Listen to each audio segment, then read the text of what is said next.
There's an old adage which says, blood will out.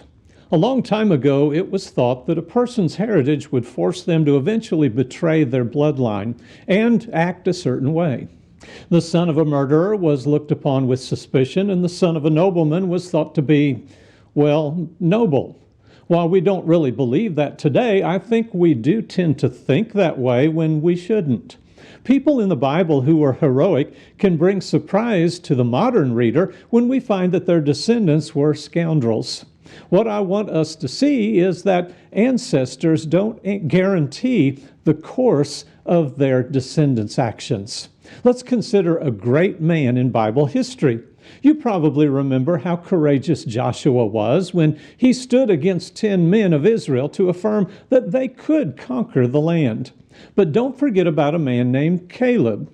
While we don't hear much about him in comparison to Joshua, he does stand head and shoulders above his generation. He was given Hebron as an inheritance for he and his descendants.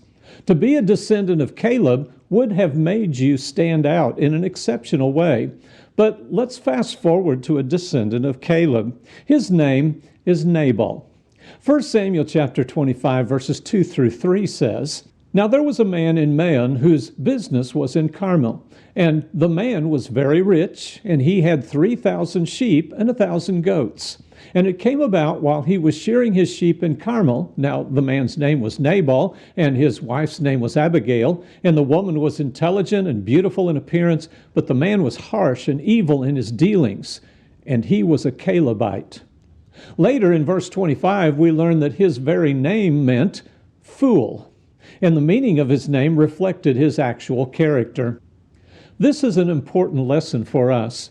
We should never look at the sons and daughters of people and assume that they are just like their parents. While that may turn out to be the case, it isn't fair to the children of fools, and it isn't always true with the children of the wise.